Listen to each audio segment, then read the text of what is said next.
ईमान की फैमिली वालों ने गजल जवाद के ऊपर यह भी इल्ज़ाम लगाया था कि वो अपनी बेटी रजब के मुंह के आगे आगे करती है ताकि उसको उसका अपना बेटा याद ना आए, और उसकी बेटी मेरे ईमान का हक खा रही है। वो दोनों माँ बेटियां ईमान का और ईमान का हक खा रही हैं। इसके सवाल के जवाब के ऊपर हमारी गजल जवाब ने बहुत अच्छा सा जवाब दिया। उसने कहा, पहली तो बात ये कि अगर मैं किसी का हक खाऊं तो उससे पहले मुझे मौत आ जाए और अल्लाह मुझे वो नसीब ही ना करे।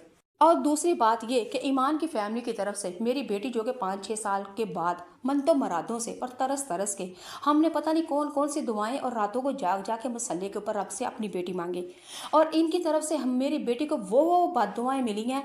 वो तो अल्लाह है जिसने मेरी बेटी को बचा रखा, वरना इन्होंने मारने में कोई कसर नहीं छोड़ी। इनका तो बस नहीं था चलता कि आयत ज़हरा मर क्यों नहीं जाती, लेकिन इनके मारने से वो मरती नहीं है, ठीक है ना। और दूसरी बात, मुझे कोई ज़रूरत नहीं है कि अपनी बेटी को रजब के आगे आगे करने की। अगर मेरा भाई परेशान है तो मैं अपने भाई को खुश करने के लिए ये लाड, ये नखरे, ये खेल तमाशे करने पड़ते हैं, और हर बहन ही करती है। किसी बहन से भी अपना परेशान भाई नहीं देखा जाता। बीवियां तो अपने शोहरों को छोड़ के चली जाती हैं, लेकिन बहनें अपने भाइयों को परेशान नहीं देख सकती, और वो मर जाती हैं जब उनके भाई परेशान हो। अगर मेरा यही कसूर है तो ठीक है, लगा ले मेरे ऊपर इल्ज़ाम, मुझे हर इल्ज़ाम कबूल है, लेकिन मैं अपनी माँ बाप और अपने भाई की जान नहीं छोड़ूंगी, क्योंकि वो मेरी जान है, मेरे जिगर के टोटे हैं। और अगर मुझे बार बार यही ईमान की तरफ से मिलता है कि अपने वो रोज़ दिहाड़ी पेके आई रहती है, पेके आई रहती है, तो ठीक है, मैं मेके नहीं आऊँगी। ईमान तो अपने घर में टिके।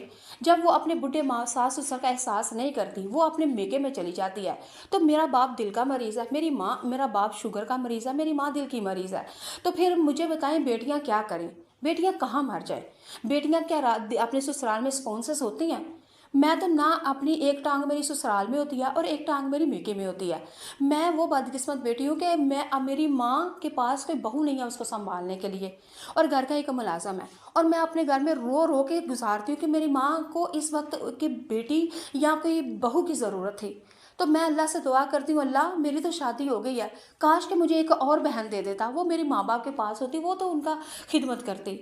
लेकिन अगर ईमान ने अपने घर को और सास ससुर को अपना माँ बाप और घर नहीं समझा, तो फिर इसका क्या मतलब है? अगर उसको एतराज़ है ना कि मैं रोज़ दिहाड़ी मेके आई रहती हूँ, तो वो टिके अपने घर में, मुझे क्या ज़रूरत है वहाँ जाने की। जब वो अपने घर में टिकती ही नहीं, वो अपने पेके में जाती है, तो ठीक है। अगर मैं मेके में आ जाऊँ तो मौत पड़ती है। तो ठीक है भाई, अपने घर को संभालो, नहीं आएंगे, हम नहीं आएंगे, हमें कोई ज़रूरत नहीं, तुम लोग हंसो और वसो। बहनों की तो यही दुआ होती है। यकीन माने, गज़ल जवाद ने बड़ी मज़े की बातें की हैं और दिल खून के आंसू रोया, और आज साफ पता चला है कि झूठा कौन है और सच्चा कौन है। और मेरे मेरे पॉइंट ऑफ व्यू अगर पूछते हैं तो ईमान सरासर झूठी है। ये वो हथनी है जिसके खाने के दांत और है, दिखाने के और है।